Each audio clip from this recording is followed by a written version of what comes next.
Welcome to this episode of Creative Mind. And like the rest of us, you are probably sitting at home wondering, what on earth am I going to do for the rest of today, tomorrow, and the day after? And if you're in the middle of this zombie apocalypse like the rest of us, you might be playing a video game, or an animated game, or a computer game, or a mobile game, or a game of some kind. And maybe you're thinking, this would be a cool thing to actually make a living doing. And our next guest is going to tell you, yeah, it pretty much is. And the rest of this month, we're going to focus a little bit on gaming as well. So in this episode, we're going to talk to Michael Buffington. Michael Buffington is the concept art lead of the Academy of Arts School of Game Development.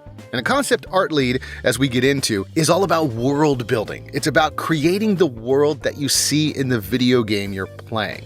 And also, Michael is going to dive a little bit deeper into the basic skills needed to become an artist, getting into art school, drawing, thinking about concept. So this is a great episode if you've ever wanted to figure out, is art school right for me? Spoiler, yes, art school is awesome. So sit back and enjoy this conversation with Michael Buffington. First off, what is the difference between animation and game design? The difference between animation and game, I would say game development. Okay. Game design is a very specific function within game development, but game development is the overarching term. And animation and game development are very different. They're two different forms of media. It's like music versus video. They're that different from each other. There are certain things that we do in animation that we also do in game development, but there's a lot of things that we don't do. And the reason why is because the end result or the end product that we're looking for is different. In animation, what we're looking to get is a film that viewers can passively engage with and enjoy and be entertained by. But in game development, the end result is a game that the user actively engages with, and ultimately the goal is for them to be entertained, but they're playing the game and they're making their own choices and they're carving out their own path. So it's a very different medium when you're talking about animation versus game development. Okay, so game development has aspects of animation, but an animator is like a part of the whole machine. So for example, you have animation within game development, but it's a certain type of animation. If you're doing 3D, for example, you have to learn how to make that character move within sort of that video game in certain ways that are basically you have to create all the movements that the character can possibly do with the user driving and in control. Okay. If it's a 2D sort of thing, like a side scroller, it's kind of the same thing. There's sort of like a predetermined way that the character can move, and sort of you have to animate that. You have to animate the way that they might use their weapons or powers or things like that. But in animation for film, the director very clearly and concisely dictates how that character is going to move from frame to frame, and you literally are just following directions because there's no variables. The director lays out the path, and you just follow that. In games, the variable is that you have somebody, the user or the player, controlling the character and moving whatever way they want to move. So it's very different from animation for film. If you're designing for a game, you're a rock star at this point. I mean, a lot of cinematographers and a lot of filmmakers are kind of going more toward game development and thinking for gamification. One of the reasons why people are always looking for a way to gamify whatever asset or IP it is that they're developing is because that'll give it legs, right? So you create your show, and that show lives within that one movie, that 2-hour movie, or that season of however many episodes, and that's really it. If you turn that IP into a game, that thing can live on in perpetuity. So as long as there are people that are interested in and playing with it, and playing that game, your IP, your characters, your story is staying alive. I mean, think about something like Super Mario Brothers. How long have we been playing Super Mario Brothers? And it's still just as fun, just as relevant, as it was in 1985, and the reason why is because it lives in the video game world. Now, they've made animated series based on, Super Mario Brothers. They've made live-action movies, some terrible ones. Really terrible movie. that were based on Super Mario Brothers, but the games is what keeps it alive. So when you have somebody who's really smart, they're always looking for a way to take this really popular IP, this really popular animated series, and make a video game, whether it's mobile or something for like a console. Just some way put it into the game world so that it can live on. Okay, because when I was doing a little bit of research on you, I was like, okay, I kept thinking animation. It says game development, concept lead. I don't know what that means. Tell me, what is your role here at the Academy of Art University?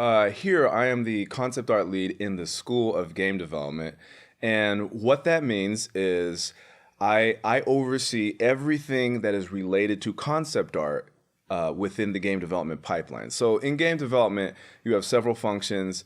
You have, your game designers. Those are the people who create the story of the game.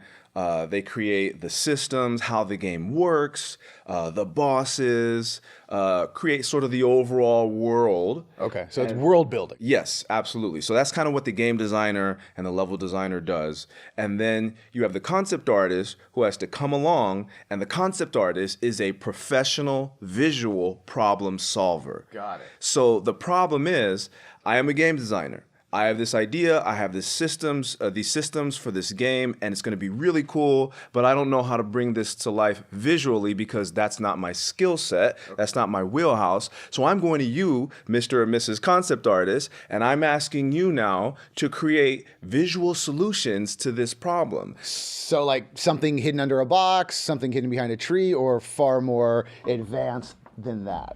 Anything. I mean, everything that you see within a game is first designed by a concept artist. A prop, a vehicle, a creature, a character, a background. Everything is first conjured up in the mind of a concept artist. So what we do is we get verbal directions from the game designers and people like that, from the story writers, whoever's working on the story of the game. We get verbal directions from them, or written directions, and we have to take that write-up or those cues, and we have to create something visual that represents what they have inside their head. And so it's up to us to take what they've given to us and figure out what are the visual solutions. How can I take the 4 tools, line, shape, color, and value, and put those together in such a way that it visually solves this problem and gives them what they see in their head? So that's your job as a concept artist. Okay, now that sounds like a lot of math. It's funny that you say that because a lot of people, when I used to get, I used to have people that didn't understand what I did, and they would say, and I would say, they would say, oh, well, you should, really go to school and get a degree that's going to be stable so that you can support your family. And I would say, well, I am going to school. And I would say, yeah, but it's just art school. You're just drawing pictures. That doesn't count. To them, it was like what little kids did, right? How are you going to support a family? How is this going to be a viable career going forward? And they didn't understand because they thought it wasn't very hard. It wasn't very difficult. Right. Anybody can draw. Right. Now somebody who's doing physics or calculus or engineering, they respected that because, you're doing math and things like that. And the argument that I've always made is that it takes more critical thinking ability and more critical thinking skills to become a high-level artist than it does to become a mathematician, because there are no formulas that you can apply to art. Right. There may be things that you have seen before, maybe things that you have done before. There may be things that are similar, but no 2 drawings are ever going to be the same.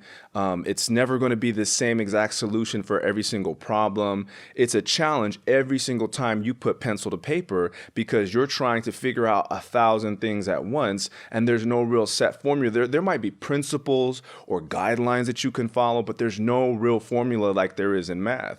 And so it really takes high-level critical thinking skills to be a good artist, and certainly even higher critical thinking skills to be a good concept artist. Because the one thing that I always tell people is I have never, in all my years of doing art, I have never met a high-level elite concept artist that was not super intelligent.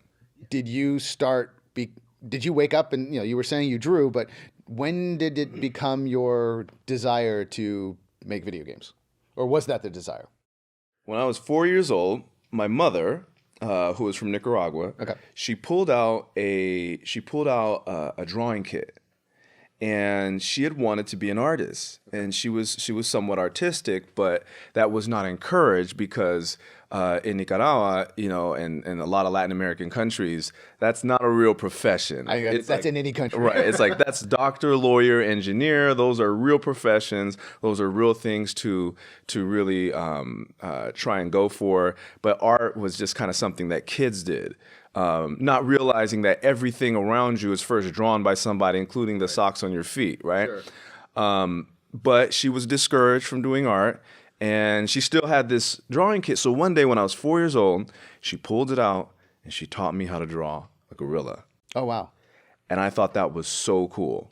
And so from that moment, I would just sit there for hours upon hours upon hours drawing.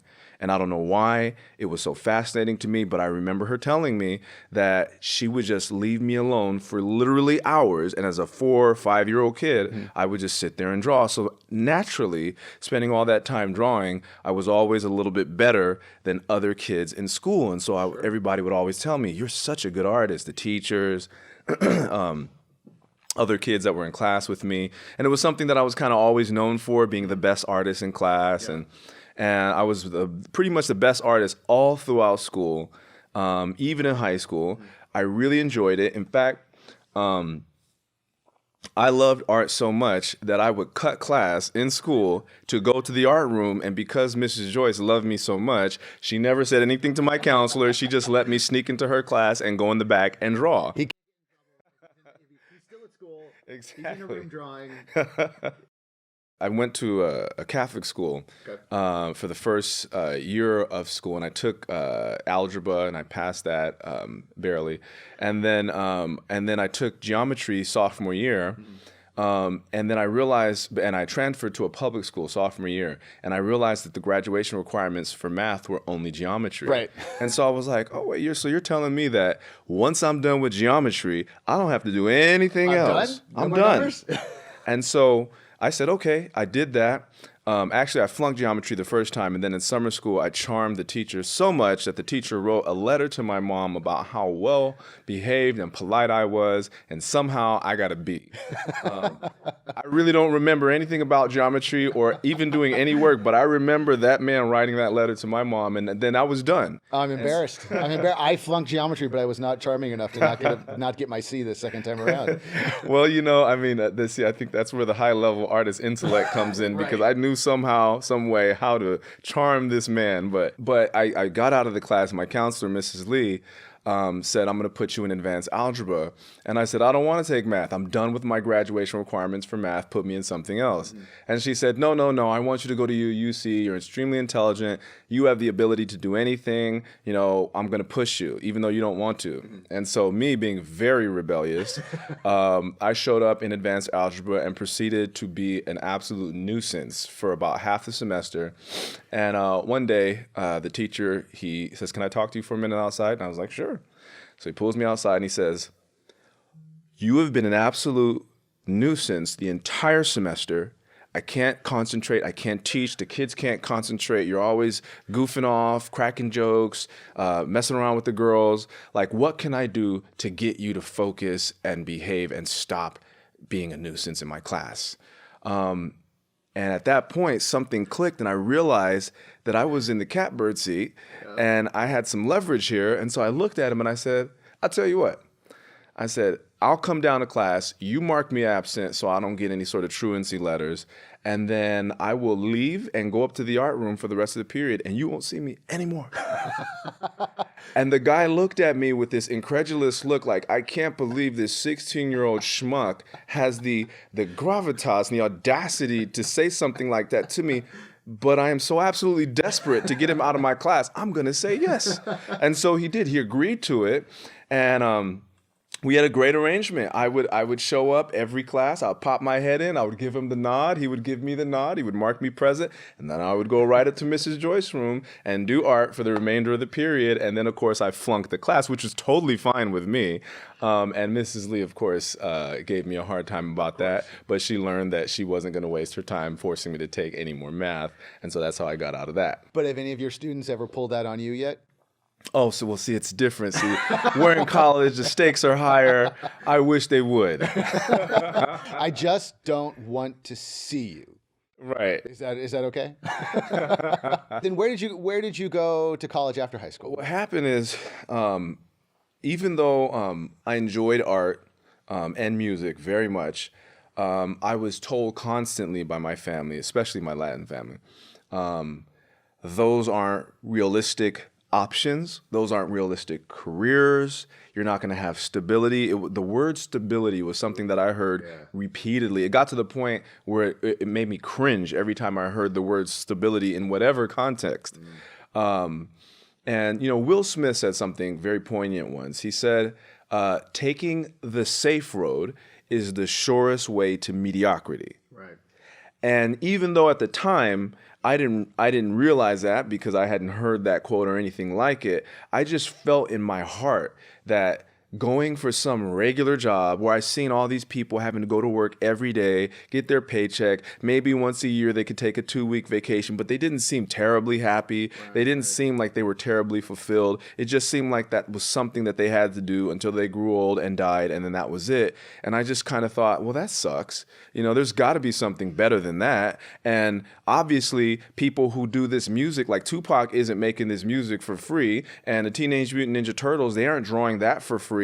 And these video games that I'm playing on Sega, they aren't doing that for free. So somebody's getting paid somewhere to do this. Somebody's making money. Right. I've got to figure out how to do it. But I was battling with the constant discouragement from many different places. Now, ironically, it wasn't from my mother and father. They were, my mother and father were both sort of dreamers and artistic folk. My mother wanted to be an artist, I think, and my father wanted to be a musician. Okay. But for whatever reason, they were... Good genes, good DNA. So they were kind of drawn away from that into the regular world, the rat race, whatever you want to call it. And so it was kind of because of their encouragement that I always kind of hung on to these dreams because I wanted to be a professional artist and a professional musician. What did they do? What did your mom do? Well, my mother, she worked at Wells Fargo for many, many years until she got laid off, and then she went back to school and became a radiation therapist. Okay. Which all sounds incredibly boring to me. Yeah. And my father, actually, he was the one with the biggest sort of dreams. He was a sausage maker, ironically, for about 10 years. So you literally saw how the sausage was made. I literally saw it, and that is why I'm a vegan. And then and my father, he struggled with drug and alcohol addiction for a very long time. And so he would have years where he was just sort of off the wagon and not able to focus. And then at a certain point, I think I was in high school, he got clean, went into a program, and he came out and he became a chef. And he ended up becoming a gourmet chef, cooking in France. I mean, the stuff that you see in books, like that food, that's what he used to do. Oh my gosh. So that old school beef Wellington and pate and crudité and all that. All that stuff. Wow. My father was a very interesting guy. Like he was very much like anything that he put his mind to, he could master. He had this crazy work ethic and this crazy sort of maniacal drive toward his goals. So, I mean, if he could have just had a cleaner shot at life, he might have been president before Barack Obama. Okay. But none of that filtered down to you, right? Nothing maniacal about what you do now. Nothing. No pressure. No drive. I'm probably just a smaller version of my dad. He was a big guy, about 6'2", 250. I'm not quite that big, but all of that sort of maniacal dedication to your craft, it all trickled down to me. So where did they want you to go? Berkeley Law or Stanford, and then where did you end up going? Well, at one point, right after, I was so confused by, I just kind of started to break down. I didn't take the SATs. I refused to do any of that stuff. I was just like, you know what? I'm just going to figure it out. Yeah. And I once told my mother, I said, Mom, I said, I'm really confused. Everybody's talking about you need a stable job and you won't be able to raise a family or have a house or have a wife or do any of these things, doing art and music and things like that. And I don't know what I want to do because I just don't want to be a failure at life. Mm-hmm. And my mom paused for a second and she said, you know, Michael, she said, you can only really be a failure at life if you're not happy. And so, Smart lady. yeah, she said, so go and do something that makes you happy. And so I didn't know what that meant still. I was trying to figure out what exactly made me happy. And so I actually ended up at City College of San Francisco. Really? Yeah, I ended up at City College, and I just kind of screwed around for about a year, took, a class here and a class there. Sure. And I was talking to my father, and I said, I'm not down with this. And he goes, have you ever looked at that art school downtown? And I said, that Academy of Art place? And he was like, yeah, go check it out, see what it takes to get in there.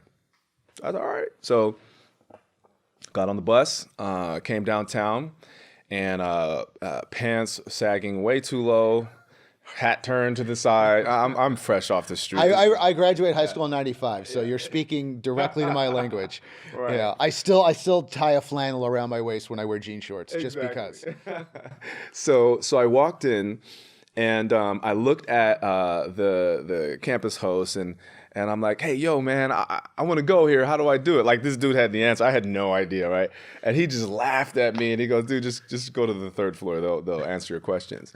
And so I go to the third floor, and I said, hey, the dude downstairs said that if I go here, that you guys can answer my question. Then we're like, sure, how can we help you? And I said, well, I want to like make money doing art.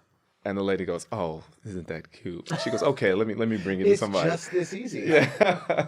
So they brought me back to one of the admissions ladies, and she sat down and she asked me what I wanted to do. And I said, well, I just want to make money doing art. And she was like, yeah, but what specifically do you want to do? And I was like, well, I don't know. I just want to draw, And so she goes, okay. Well, she goes, well, these are the options, and here's how you can do it.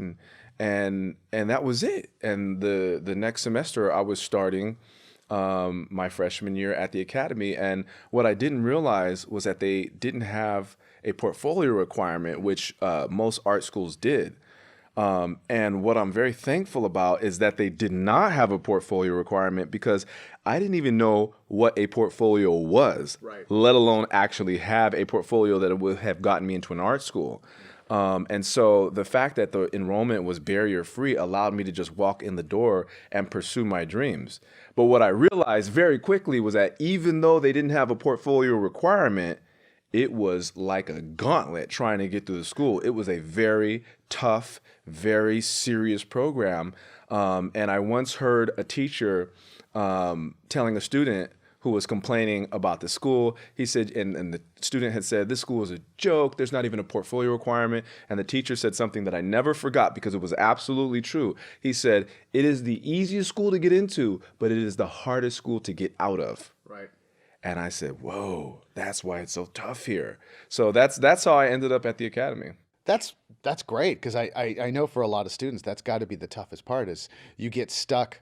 What in school was the class that really was your aha moment, that change in your thinking where you went, okay, this is really going to be what I want to be? Was there a class, or was there something that you learned that kind of that springboarded you forward to what you wanted to do?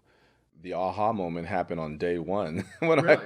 I walked into a class that still exists. It's called Analysis of Form.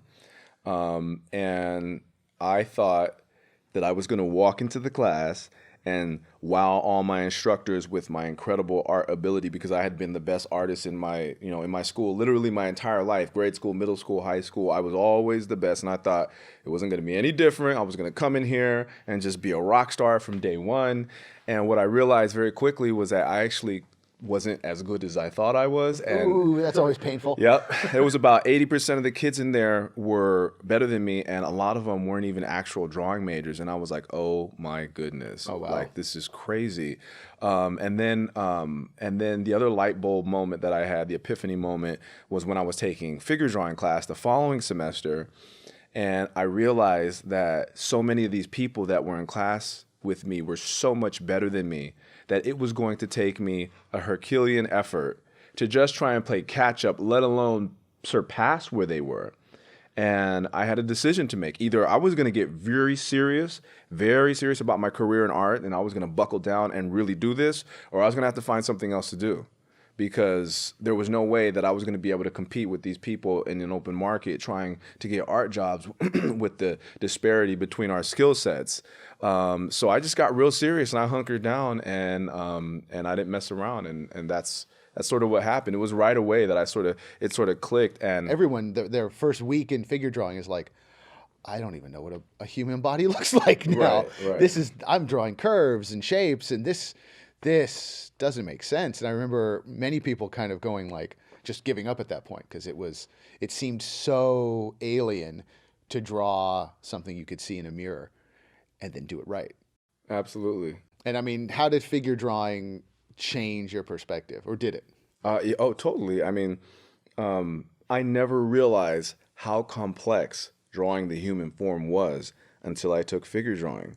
And really, it wasn't exciting in any sort of way that you might think it might be exciting. I mean, I used to have friends going, hey man, is that like really, really exciting drawing like nude figures? And I'm like, bro, not at all, man. After the first 30 seconds, it's not exciting anymore. Never. It was like the minute you got up there and somebody got up there and you have this mass of muscle, skin, bone, hair that you're trying to form into something that looks like what you're drawing, is extremely intimidating. So you're kind of overwhelmed, and so you're not even thinking about anything else, because it's context, and also there's all different types of people that you're drawing, and so I mean, I'm only speaking for myself. Maybe other people have had different experiences, but when people got up there on that model stand and I was first learning how to draw, it was absolutely intimidating. It was stressful, if anything.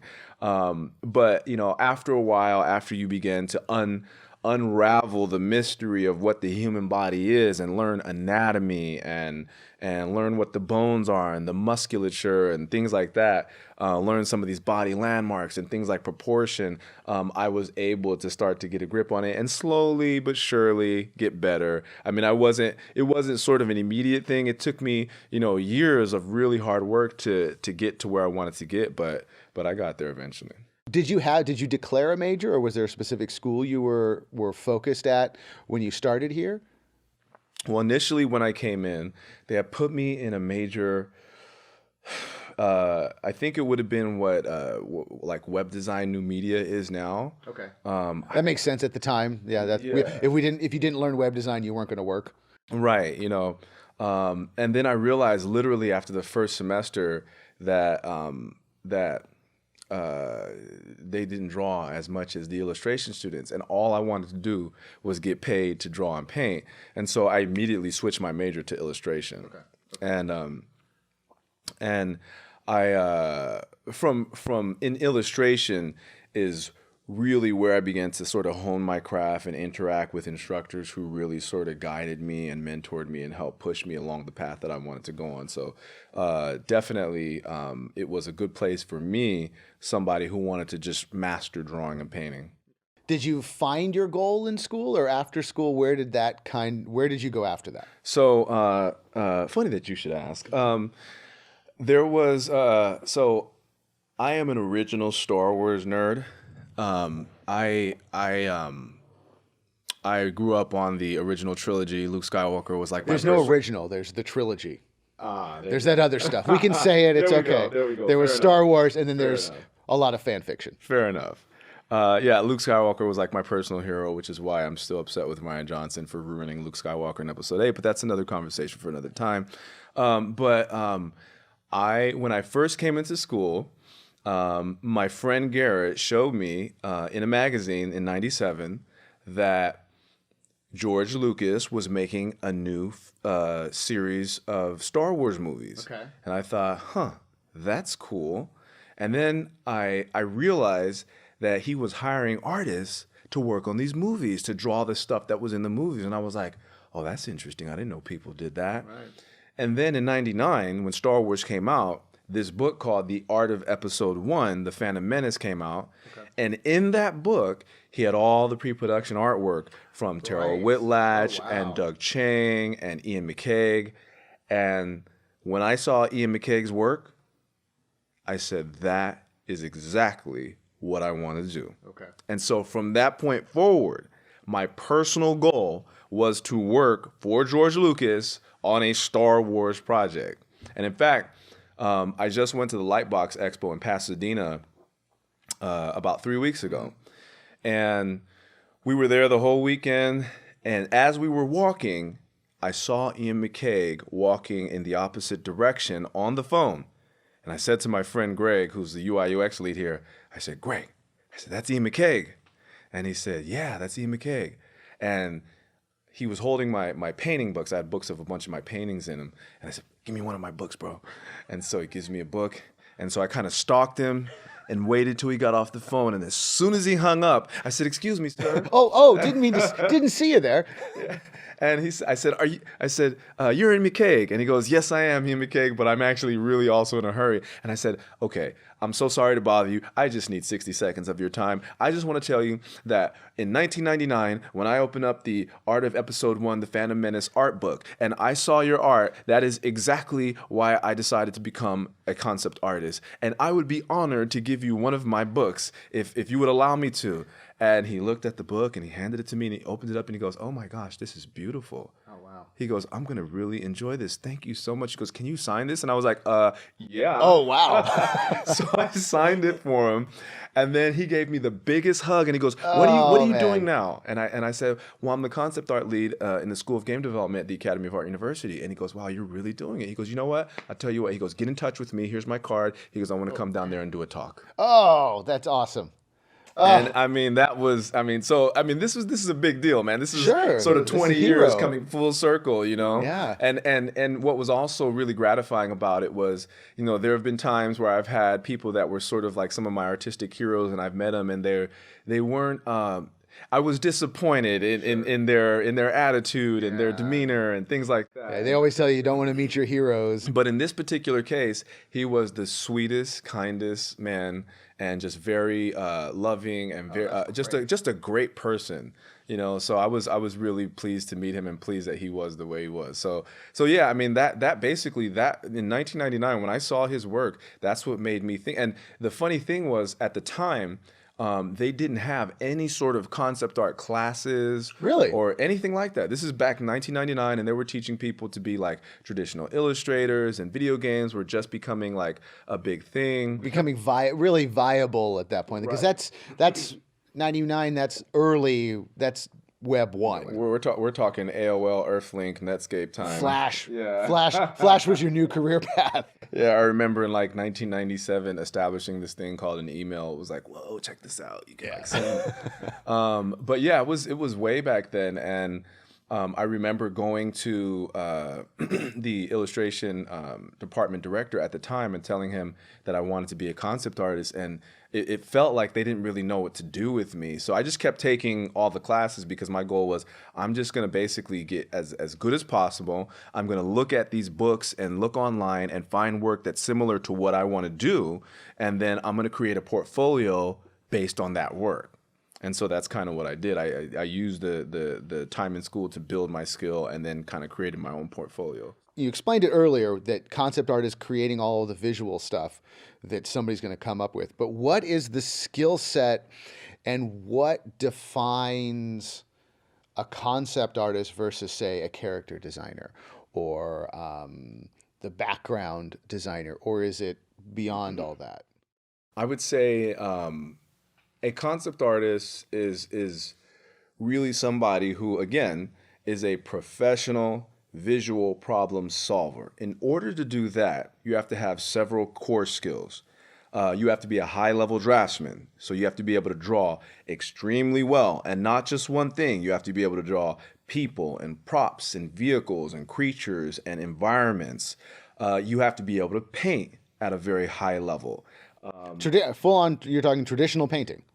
Well, at this stage in the game, really traditional painting has gone by the wayside because it's very slow, it's very expensive, so they don't do any of that in studios. As concept artists, we paint primarily digitally. Okay. In fact, the drawing tools, the digital drawing tools have gotten so advanced that most concept artists don't even draw traditionally anymore. Okay. So at least not professionally. Sometimes I will draw traditionally, but usually what I'll do is I'll transfer that over to a digital medium and then redraw it digitally, because everything is just so fast and so easy to make changes. but you have to be a high-level draftsman, a high-level painter, and then you have to understand Gestalt principles. So you have to be kind of a psychologist as well. You have to understand. Explain that to me, because that's the one that you hear. I mean, I understand it to a point, but that's always that art term nerd, like, you just don't understand the Gestalt of it, so I can't talk to you. But what is that? So back in the 1920s, a bunch of German psychologists got together, and their goal was to try and understand how human beings reacted to certain visual stimuli, line, shape, color, value, things like that. And so what they discovered was that human beings, regardless of their origin, their background, their culture, reacted to certain types of lines certain ways, certain types of shapes, certain ways, certain types of colors evoked a certain emotional response. And so you could then take certain lines, certain shapes, certain values, and certain colors and put them together in such a way as to create an emotional response from the viewer. For example, one of the reasons why we look at a character like Jafar from the Aladdin, the Disney movie, and immediately recognize that he's evil is because he's long, he's got all these pointy shapes in his design. His design is primarily red, and it's a darker red. And so when you see that character, you immediately think this character is a villain. There's a reason why, and it's because when you put together certain lines, shapes, colors, and values, you can get a certain response. Now, when you look at a character like Winnie the Pooh, for example, the reason why you see him as friendly and non-threatening is because he's predominantly round and soft shapes. He's yellow and red, which are primary colors. His red is very saturated, which seems kind of fun and childish, kind of like a red balloon or something like that. And so you kind of have to understand a lot about how human beings are going to respond to certain things, because if your director gives you if they give you a task, and that task is to create an environment, and in the environment there has to be a temple, and it has to seem really ominous, and like something very dangerous is within that temple. How do you do that? You see? So you have to then go back to your knowledge of drawing, your knowledge of painting, and your knowledge of human psychology and Gestalt principles, and put things together in such a way as to evoke that exact emotional response from the viewer. And what I tell students all the time is a good drawing and a good painting is not necessarily a good design if it does not satisfy the requirements of the story or tell the story that you should be trying to tell for this particular asset. So you have to make sure that not only is it technically well executed with the drawing and painting, but you have also told the right story by using the right combinations of line, shape, color, and value. And not only that, but even something as, a lot of video people and film people might understand this, but even something like light direction has a powerful emotional impact. And so we study a lot of film stuff as well. I have whole classes where we talk about light direction and the emotional impact of light direction and things like that, or lighting keys, high key with a low accent, low key with a high accent, mid key. Like what is the emotional response? So you have to understand all these things because they all are part and parcel when you're trying to create compositions and evoke powerful emotional reactions from the viewer. So you mentioned that for concept art, it's line, it's form, it's color, it's Gestalt. What else makes up concept art? Some of the grandfathers or some of the godfathers of concept art were they were former industrial designers, like Sid Mead, for example, Doug Chang, who's I believe one of the art director at Industrial Light and Magic. He was, a former industrial designer. So this is a relatively new pursuit. Yeah, I mean, I think in the past, in the 50s and 60s and 70s, they might have called it an illustrator.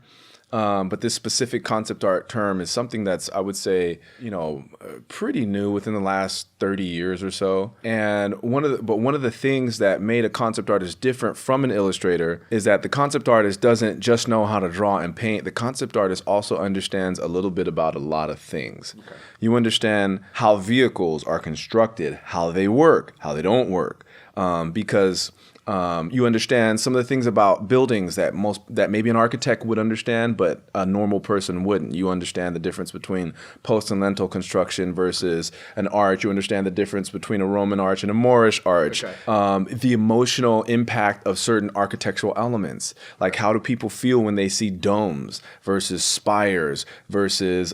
We forget that kind of stuff. Exactly, but see, a concept artist has to know that type of stuff, because when a director comes to you and says, I want a feeling or building that feels very regal and that feels very awe-inspiring, you say, okay, I'll try and put domes on the building, see if that works. You see, because that's usually what happens when people see domes. That's why you don't see domes on like regular residential dwellings, domestic dwellings. You see them on mosque and buildings of state and things like that. So a concept artist has to kind of understand these things. They have to understand a little bit about physics, about ergonomics, about the way things work. When I have students design robots, for example, I always tell them that you have to think about several things. You have to think about the function, the size, the available technology, and the locomotion of that particular mech or robot in order for it to be believable. Because your chief function as a concept artist is to be able to create assets and designs that allow the viewer to be able to suspend their disbelief. And in order to do that, you kind of have to understand how things work on at least even just a cursory level. You have to understand how things work so that you can apply this knowledge to create believable design. That's funny you say that, because you're talking about we have to make mech warriors and robots believable. Correct. But they don't exist, but they do have to be believable. How do you make something that doesn't exist believable? You have to use like common sense in a lot of ways, like apply the laws of physics to your design. So for example, one mistake that I see inexperienced designers do is they will make, let's say a mech, for example, and they'll make it this really bulky, heavy, torso, and these really tiny legs with very tiny feet. And little chicken leg. Yeah, and I ask them oftentimes when I see stuff like that, I say, hey, if you have a big tall bookshelf at home, do you put your heaviest books on top and your lightest books on the bottom? And they say, well, no, of course not. It'll fall over. You put the encyclopedia on the bottom and you put the pictures and the other stuff on the top. And I said, right. So why would you design this way? When people say, oh, what was I thinking? I tell them, you weren't thinking. That's the problem. It looks good. Yeah, it looks scary, but it's not believable. And I tell them, even though it could be well drawn, it could be well painted, it could still be a bad design if it doesn't make sense, if it doesn't allow the viewer to suspend their disbelief, and if it doesn't solve the problem that you were tasked with solving visually. That makes sense, where if it's otherworldly, it still has to be within our realm of how worlds work and how life works. And what else should concept artists think about? A concept artist should understand that what they're tasked with doing is thinking and problem solving, not just drawing. You have people like illustrators who do like professional illustration, and they have a certain skill set. And then fine artists have a certain skill set. They're a lot of times very technically, adept, and they can draw things that look hyper realistic. But it's just, I've met classical musicians who can play Bach, Beethoven, you name it. But you ask them to play like Hey Jude by the Beatles and they fall apart. Or you ask them to just compose like a pop song and they fall apart because they're very technically adept and proficient. But the minute you ask them to think outside of the box and strip things away, right, they don't know what to do. They can't compose on their own. So a lot of times what you find is a lot of classical musicians who are highly trained, very impressive people, can play the most beautiful music, can't compose even simple pop songs because they just never, that part of their brain was never trained. And so with artists, you have some artists who are very adept, who are very good draftsmen, amazing painters, but they are not good concept artists. and that part of their brain has never been trained. And so what I notice a lot of people from other countries, especially Asian countries, like tend to struggle with this sometimes because they go to these academies that, they force them to have this high level of skills, but the minute you ask them to create something, it's very challenging. And then they come here and they go through sort of the education here where we really do train that part of your mind to think and to problem solve. And then, by the end of their time here, they've become amazing concept artists. But there's nothing wrong about being the amazing fine artist illustrator that is creating something hyper realistic or creating something that is beautiful on its own. It's just, if you're going to go to concept art, a little different. Absolutely. I mean, that's a great skill to have, but it is, if you can have both, the best of both worlds, if you can be a high level draftsman and painter and a high level problem solver, then you're great. But if you are in a situation where you are a high-level draftsman and painter, but you can't problem solve and you don't understand things like Gestalt principles and things like, how things work in the world, and you're not able to put things together in a way that's believable and makes sense, then it's going to be hard for you to be successful as a concept artist. And so, in fact, one of the things that people don't realize is that most concept art that's done in studios is not the most beautiful artwork you're ever going to see. Okay. It's a lot of that stuff never sees the light of day. What we see in sort of these art of books a lot of times tends to be like marketing illustration or the more polished things because they're prettier to look at. But a lot of the stuff that's done so that it can move up the pipeline to the 3D modelers and people like that is stuff that is literally stuff that you may not ever put in your portfolio, but it got the job done. And that's got to be hard for artists when they realize, not everything is a portfolio piece and everything's going to be hung on a gallery wall. When you're first starting out, that's one of the big shocks is like, wait, I really can make this better. And, the production manager's like, nope, this has to get up the pipeline. Sorry. And they just take it and move along. But the professional concept artist is like, yeah, whatever. And they are not married to any of their designs. They know that they're paid to do a job. They've done the job. It's not the prettiest job, but it satisfied the needs of that, whatever that asset was or the requirement for that particular project. They've met their deadline and they're on to the next thing. But what's important for a student day one after graduation? Now they've got that realization like, okay, I'm not going to class today. Now what do I do? Some people have been fortunate enough to understand the need to work incredibly hard while they were in school, and they have honed their skills to the point where they are able to compete in the professional market immediately. For some people, they kind of blow instructors off and blow that advice off until sometimes junior, senior year when they really decide to get serious. And then they wake up the day after graduation and realize they're not ready to compete. And that is nobody's fault but their own. Yeah. But either way, the day after you graduate, you have to realize nobody owes you anything. Nobody in the industry is going to roll out the red carpet simply because you have a piece of paper that says that you are a graduate of the Academy of Art University or whatever school you came from. Nobody's going to roll, oh, you just graduated? Please, welcome to our world. Here is your check. Yeah, we have a desk waiting right here for you. Your skill set doesn't matter. You've graduated. You are special. That doesn't matter. What matters is your portfolio, because your portfolio exhibits your skill set. And so the day after graduation, they should be immediately honing their skills and working on their portfolio to make sure that they can compete at a professional level. Artists, especially if they're doing digital work, what does that mean to be able to compete with? Is it a mindset or a quality of skill or a combination of the two? What separates somebody from I've graduated and I'm ready to go to I am employable? I think it's definitely it's all of the above. It's you have to have the right attitude, because I always tell people that attitude affects your altitude. Mm-hmm. If you are entitled, if you feel like you're owed something, if you feel like you don't have to work hard or you don't have to, that you should just walk in and get a check and be treated special because you're an artist, you're going to be in for a rude awakening. And what I've seen that's become more prevalent over the last few years is this very strange phenomena of people thinking that they should be promoted or handed something just because they've shown up. And it's a lot of young people in their early and mid 20s. I'm starting to see this very weird mentality of sort of entitlement, this expectation that they should just be given things.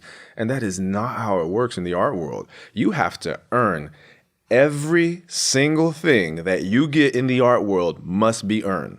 And the art world has this very cruel way of correcting things, because a lot of times people in the professional world can fail up if they make friends with the right people, or if they're in with the right crowd. It doesn't matter, what their performance is. Sometimes they can still move up, and we've all seen situations like that, and it's very frustrating, and we all grumble behind their backs, but we can do nothing about it. But the art world kind of has a way of correcting that, and that's when that project ends and everybody gets laid off, you're all starting from scratch trying to get that next job. Right. So the art world is cyclical, and this is why I always tell people, no matter where you are, whether you are the intern or a production assistant, or whether you are the lead artist or the director or art director, you have to always treat people well and work hard and be a good person, because 10 years from now, that intern that you mistreated, that you talked down to, could be the person that's making the decision on whether or not you get hired on to this new film. So you always have to treat people well. You always have to have a good attitude, and you always have to put your best foot forward, because your reputation precedes you. I'll give you an example. I was working at a video game company, which I won't say. And there was I was sharing the cube with a guy, and one of the lead artists came in and said, "Hey, so-and-so, you worked at this place?" And he said, "Yeah." And he goes, "Do you know so-and-so?" And he said, "Yeah." And he goes, "Yeah, his work's pretty good. He's a solid 3D artist. His stuff is amazing." He goes, "Yeah, he's a really good artist." He goes, "Okay." He goes, "What's he like?" He's a total knob, man. Guy was a complete jerk, a douchebag, and just badmouthed the guy. Oh, no. So when he was just asking him about his artwork, he was saying, "Oh, yeah, guy's amazing." But when he asked about what he was like to work with, he was just apparently not a nice person. And the lead artist said, "Wow, okay, well, thank you very much." And homeboy never got on. Oh man. So he was about to get hired at this company that we were working at, because he could do the job. Sure.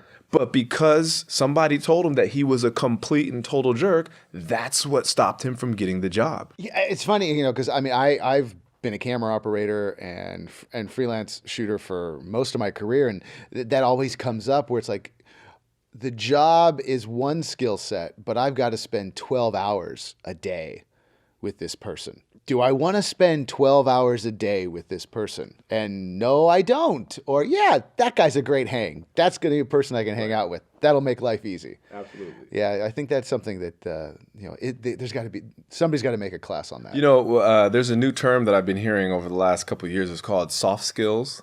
Those are the soft skills. Like the hard skills are the drawing and the painting and the designing, but the soft skills are just being able to interact with people in a healthy way, in a positive way, being a positive person, handling challenges in a way that is conducive to continuing to build your team and grow and get this project done, and a lot of people neglect to develop that part of their skill set.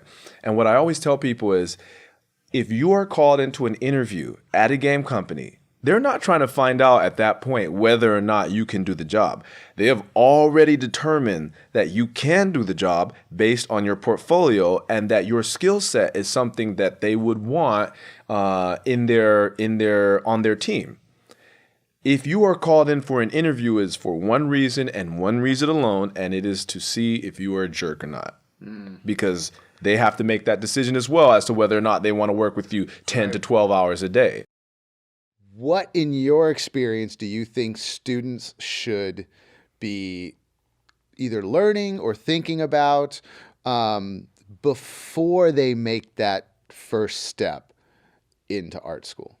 The mindset has to be, they have to understand what they're getting themselves into. a lot of students will come to art school and have the same attitude that they would have if they were going to a traditional academic institution like UC Berkeley or, University of Florida or whatever, UCLA. I'm a liberal arts major. Yeah. It doesn't matter what I'm taking. Right. And what I tell them is we call you students because you are enrolled at a school, but it's kind of a misnomer in some ways because really you're more like an apprentice in a craft. Okay. You're trying to develop a skill. And there are times when you are in school and there are times when you are not in school, but there is never really a time where you have a break. You have to constantly, whether you are in school during the semester or whether you are on break or whether you are at your parents' house back in Ohio for the summer, you have to constantly be working on honing your craft. And one of the most ridiculous things that I would hear when I was in school, and I still occasionally hear it today, is, yeah, I haven't drawn at all since last semester. Like, to me, that is literally the dumbest thing that you could do is just put your pencil down, fall semester's over in December, and then you don't pick up a pencil till February. Like, how silly is that? You have just, this is a perishable skill. This is not like riding a bike. It is use it or lose it. That's the type of skill that we have. And so you have to constantly be trying to sharpen your sword. You have to constantly be sharpening your skills and developing your craft. And if you have the apprentice mindset, that is what will carry the day. But if you think that you're a student and you can go and take your classes and, I'm done with finals, let me sell back my books and go to, party with everybody down in Cancun or whatever it is that kids do nowadays, you're going to have a rude awakening. And those are the people who come to me senior year and they're like, I'm not ready. I'm not going to be ready. What do I got to do, Michael? I'll listen to you. I'll do anything you tell me. And I'm like, man, I told you this 2 years ago, kid, and you didn't want to listen. And now here you are coming to the realization that you cannot compete at the professional level and you want to make up for 3 years of being, of half-hearted efforts. Lazy. Yeah, being lazy, of not being focused. You want to all get it done in 1 year. It's not going to happen, dude. It's going to take you some time, probably even after you graduate, to get your skill level up. But you can do it. It's at least you've gotten here. At least you're cognizant and aware of what you need to be doing. Now it's just a matter of you do it. It doesn't mean, though, that you're going to be ready right after school. So day one, when you walk in, if you move away from the student mindset and have the apprentice mindset, that is what will help you be more successful than other people. What does a student need to surround him or herself with when they make this choice to go to art school? Because I know you and I had talked about, and a lot of instructors, we always feel this way. And when we work with people that are new, that, a lot of people look now that art school is a last resort.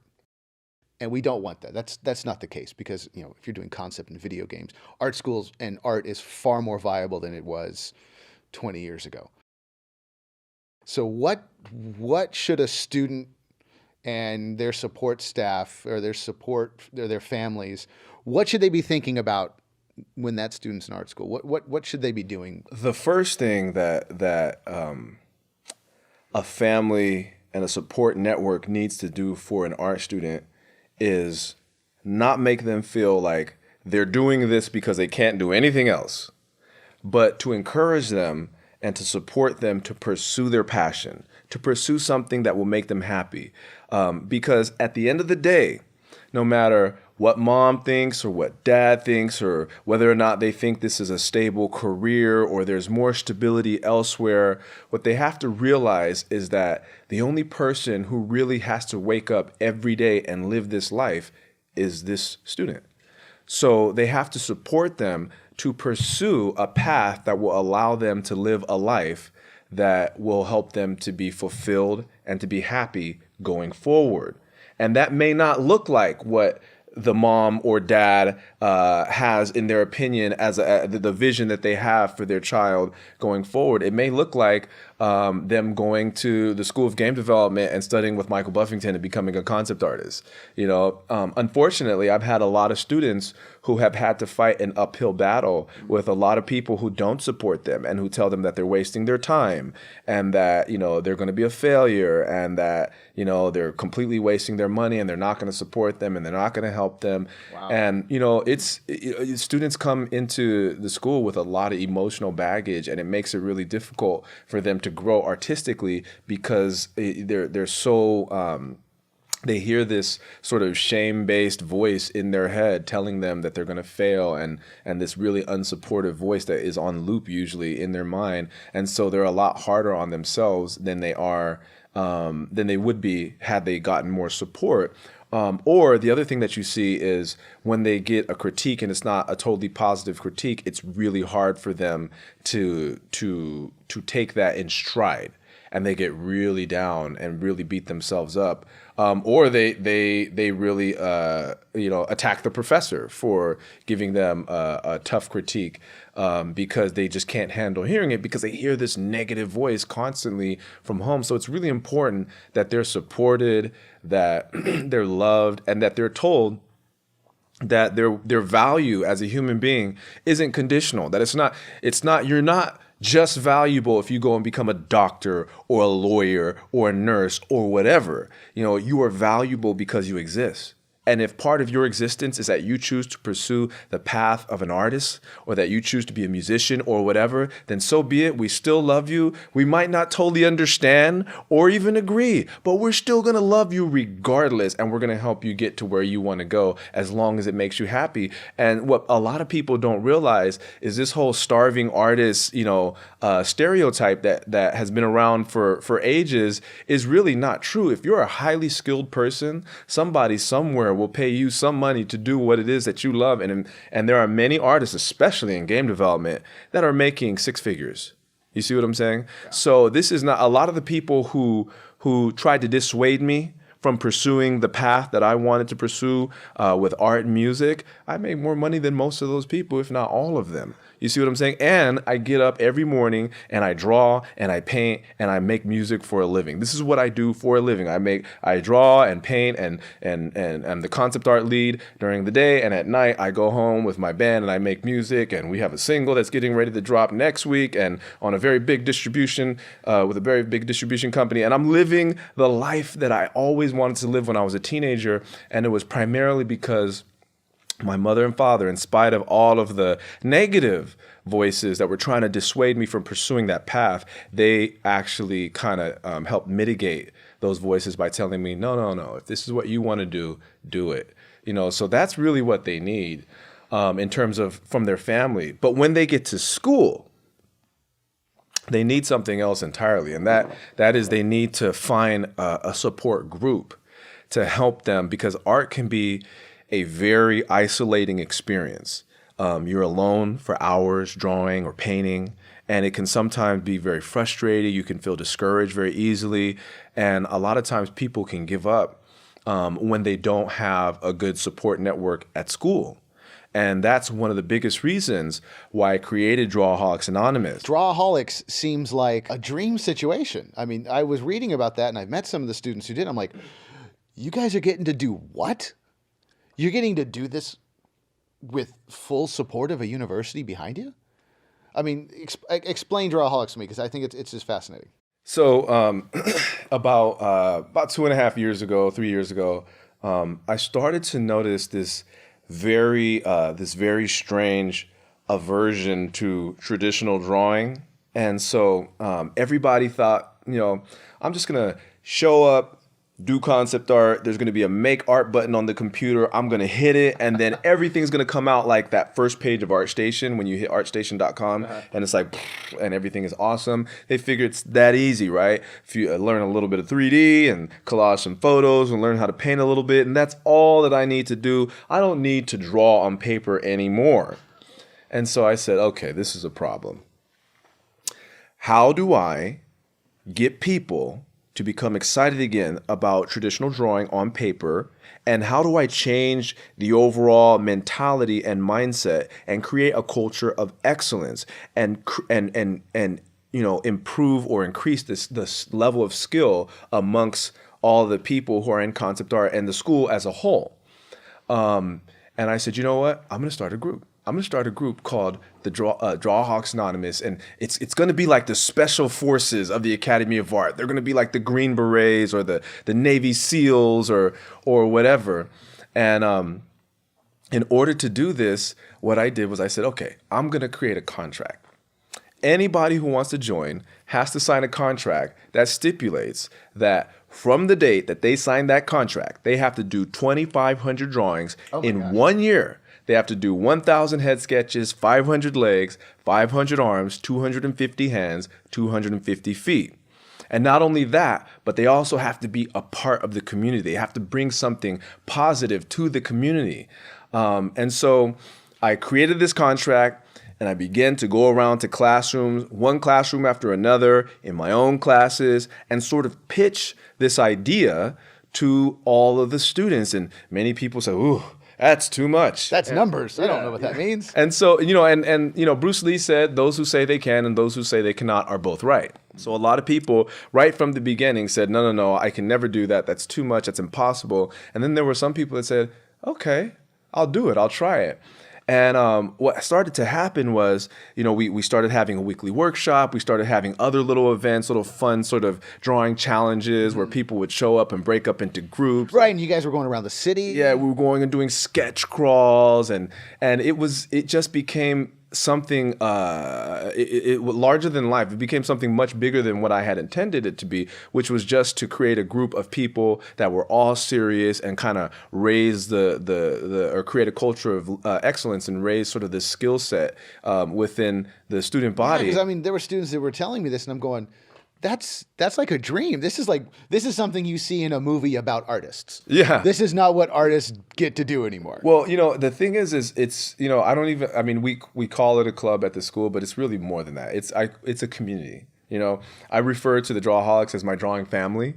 I spend a lot of time with them, much more time than I would normally spend with students in a class because I'm in these workshops with them. I'm in there drawing with them. Oh, wow. I go to the sketch crawls with them sometimes. I do a lot with them outside of school because, my interacting with them is part of what helps the community grow, because they can, they have a lot of, time with me mentoring them. Sure. But the coolest thing that it's done is it's brought a lot of people together that would normally not hang out and would normally not even know each other. Like you said before, in 10 years, 5 years, 20 years, you're working with these people. Hopefully right. You're all working together again, and you need to build your community now, not later. Absolutely. A lot of the people that are together working in Drawaholics are people that are going to go on to